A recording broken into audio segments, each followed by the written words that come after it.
What's up, NBA fans? This is Nic Rohloff from NBA Now by Chat Sports, and we have a fun show on tap for everyone today.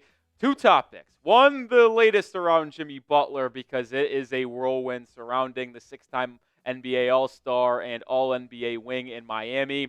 Plus, NBA Christmas games reaction. There's a lot to break down from the 5 games that headline the NBA Christmas lineup. But before we get into that, help me out. The bosses told me that the NBA fans are lacking on the like button. And quite honestly, I agree. Over the last 3 videos, we have not got 200 likes. Let's show the bosses that there is enough fans out there to continue to do NBA content. I don't want to stop as we get 5-6 weeks away from the NBA trade deadline. Hit that thumbs up icon. Let's get 200 likes on today's show. All right, let's recap the last 48 hours around Jimmy Butler. We've talked about Jimmy in every video that we've done over the last 3 weeks, and it has got just even crazier today and yesterday. Christmas morning, Shams Charania drops this nugget that Jimmy Butler prefers to be traded out of Miami ahead of the February 6th NBA trade deadline. I want this to be abundantly clear, though, for the people watching at home.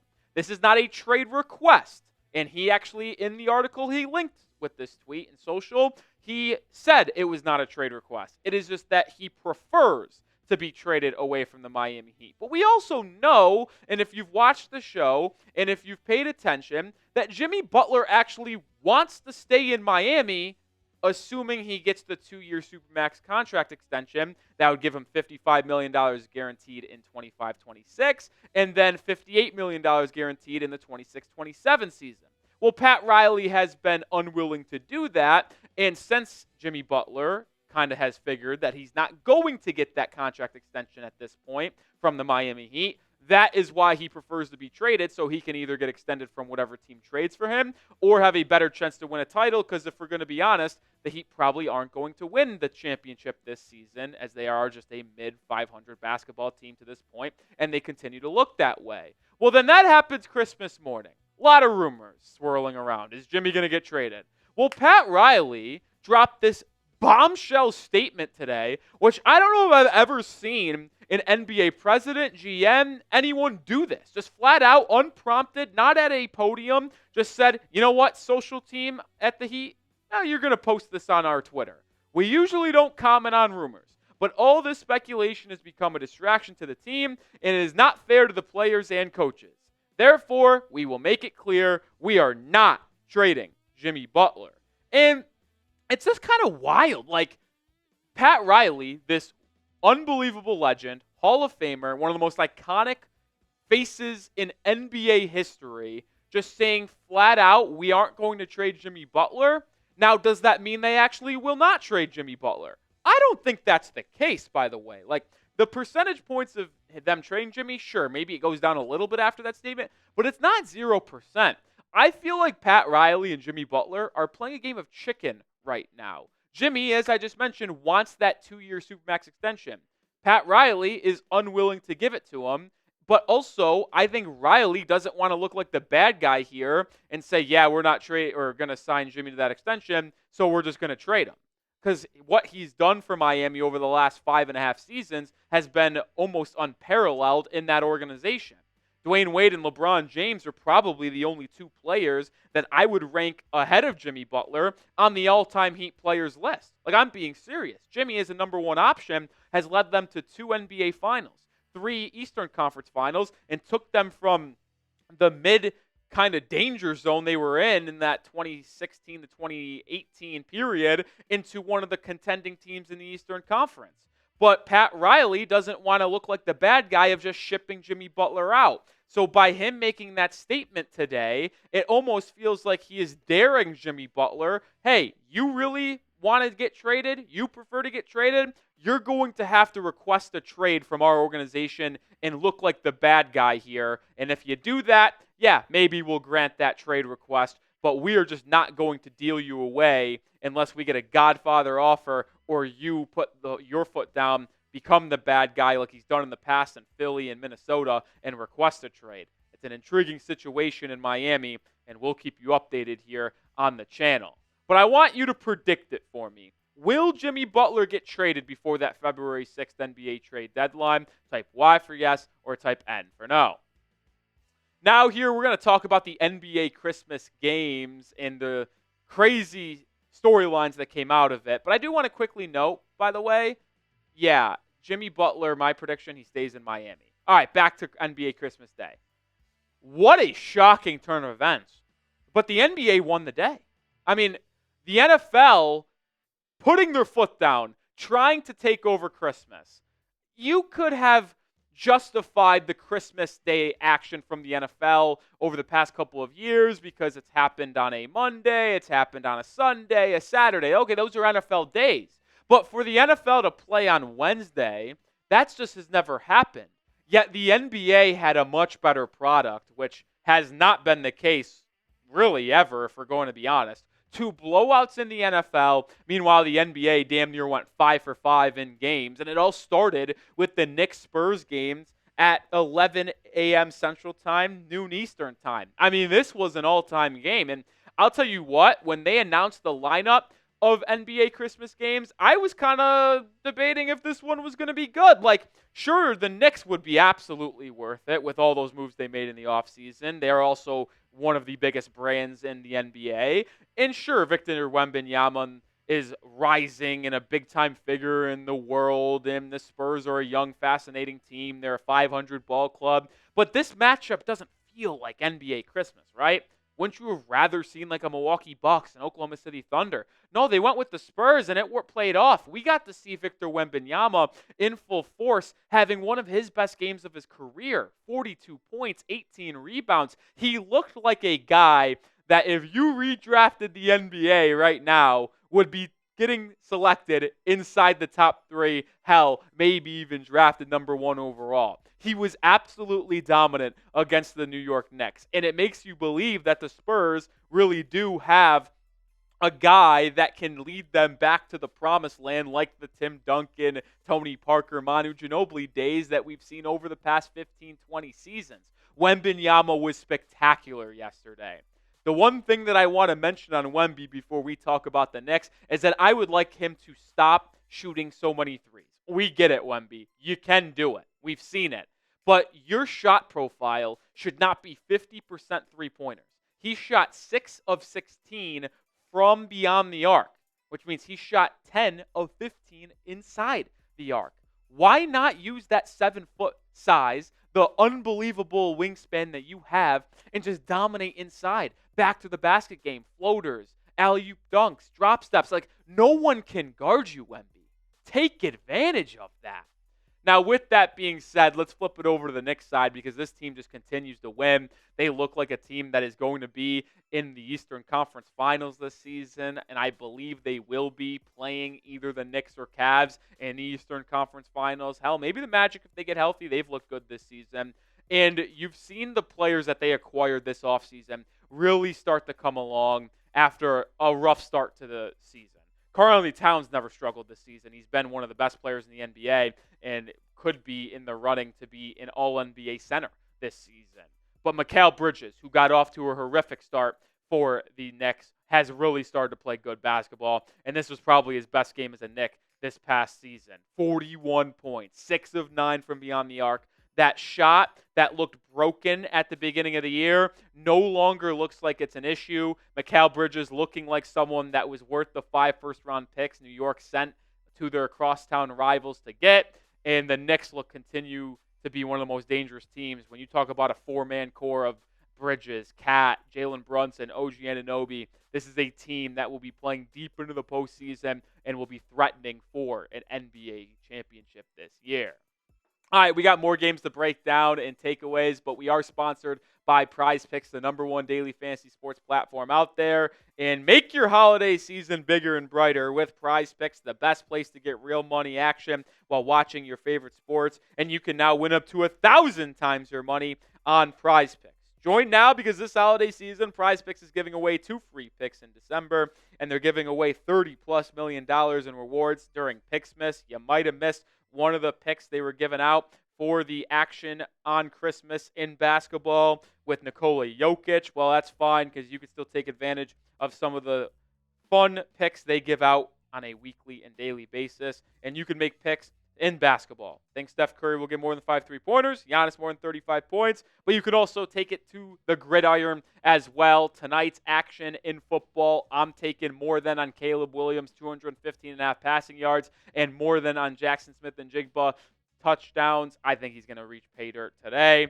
Make your picks and cook up your hot takes to win real money this basketball season when you and your crew run your games on Prize Picks. Download the app today and use code CLNS to get $50 instantly after you play your first $5 lineup. One more time. Download the app, use code CLNS to get $50 instantly after you play your first $5 lineup. Prize Picks. Run your game.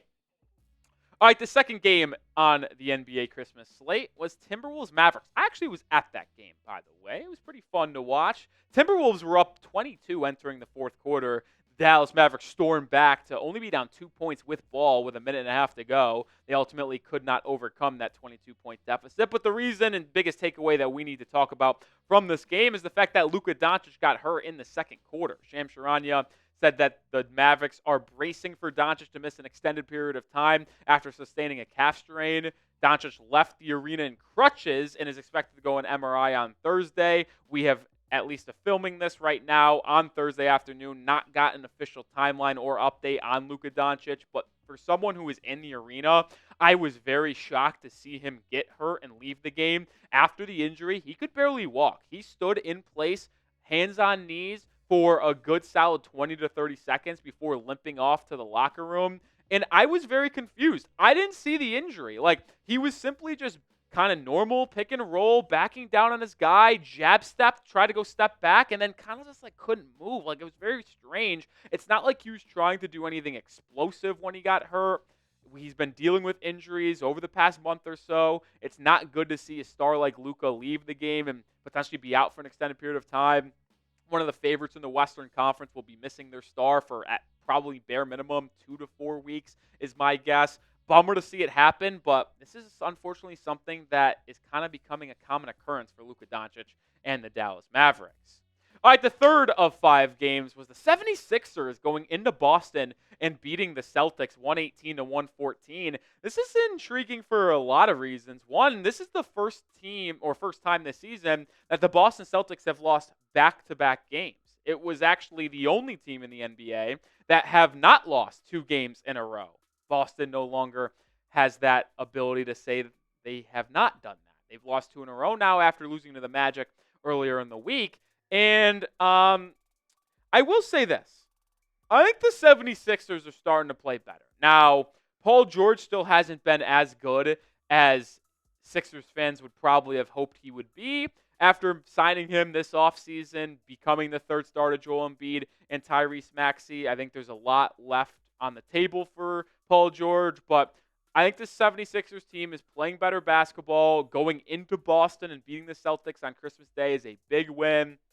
And I don't really think there's any concern for the Celtics, even though I mentioned they did lose 2 games in a row. Couple flukers, if you ask me, the way the Magic beat them without Franz Wagner, Paolo Banchero. Either way, this is kind of like a flush-it game if you're Boston, but Philadelphia being able to go on this primetime stage and get a win on the road with Embiid being in and out of the game, Paul George struggling. Tyrese Maxey, man, leading scorer in this game, 33 points. He was absolutely fantastic. He's looking like an all-NBA guard once again.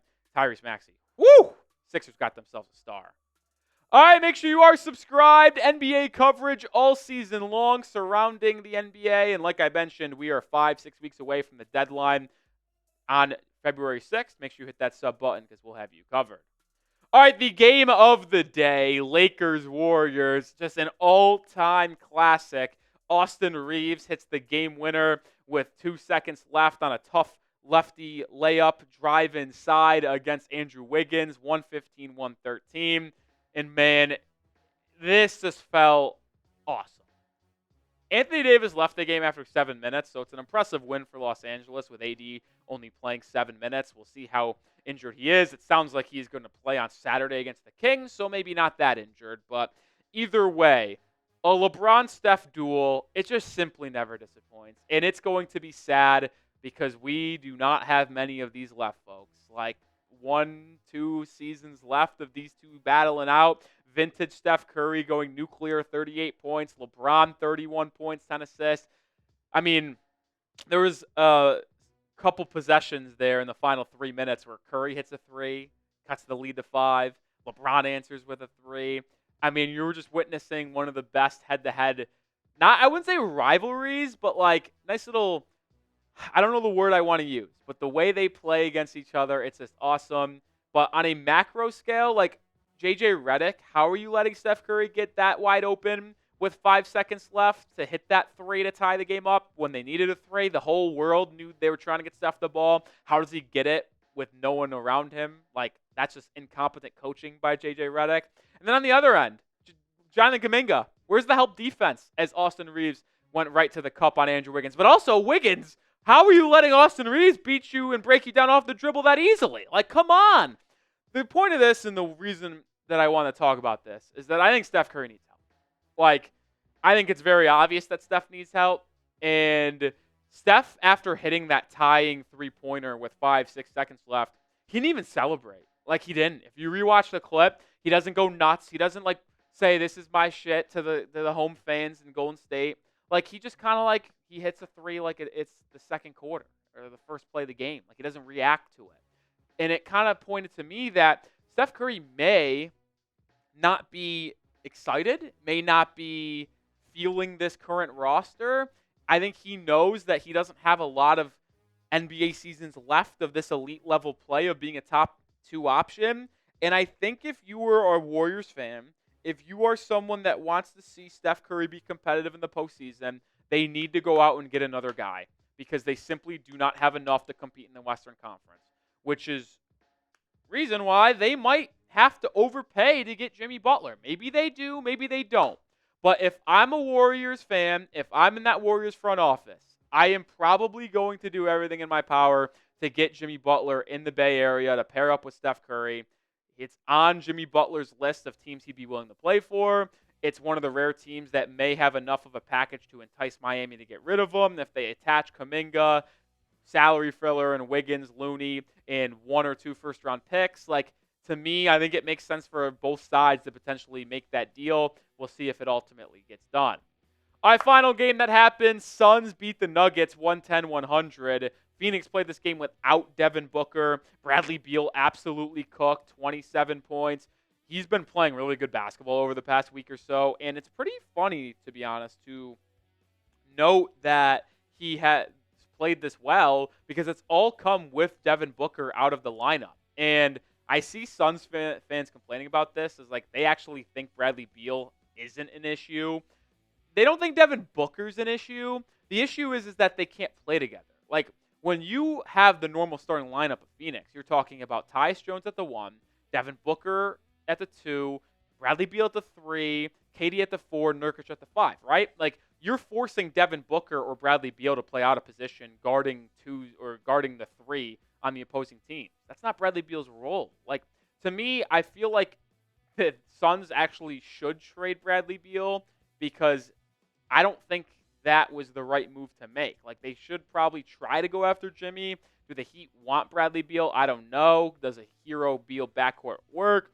But we've seen those two linked a lot. The point is this. Bradley Beal, I think, still has it, but I don't think a Booker-Beal-KD combination and trio works. And on a Denver Nuggets side of things in this loss, I don't think they are competitors anymore. Like, me and producer Colin Brown were talking about this. Like, they legitimately might stink now. After losing Kentavious Caldwell-Pope and Bruce Brown in consecutive off seasons, they no longer have a good supporting cast around Jamal Murray, around Nikola Jokic. I'm cool with Michael Porter Jr., but I'm not that high on him. He's a great shooter. He's a decent offensive player. But if you take away Jokic, is MPJ really going to do anything like that? He doesn't defend, and they're losing their defensive identity as well with KCP and Bruce Brown, their 2 best guard defenders and wing defenders over the past 2 seasons. They've counted on Peyton Watson. They've counted on Christian Brown. They've counted on Julian Strawther taking a step up. And those 3 have not taken the step forwards that this Nuggets front office and coaching staff was going to hope that they would do, and it's resulted in the way they've looked on the basketball court. The Denver Nuggets might need to shake up their team if they want to get back to a competitive state in the Western Conference. They've just been lapped by a Mavericks, a Timberwolves potentially, and Oklahoma City Thunder, the rising Houston Rockets, and the surging Memphis Grizzlies. I'll be very fascinated to see how the Western Conference plays out this season, because some of the top teams that we've seen over the last 2 or 3 seasons, like the Lakers, like the Warriors, like the Clippers, who obviously have been not that good this year, no Kawhi, no Paul George, and then the Nuggets, like they're fading. Very interesting. All right, we'll sign off on today's video with this. What was your favorite game from Christmas Day? To me, it was clearly one of the better duels between LeBron and Steph Curry, but Knicks Spurs was great. Honestly, every game was entertaining. Let me know which one was your favorite, though, on the Christmas Day slate. And like I said off the top, make sure you do give us a thumbs up on today's video. We'd appreciate it. Let's get to 200 likes, and we'll see you next week with more NBA content. I'm Nic Rohloff. See you then.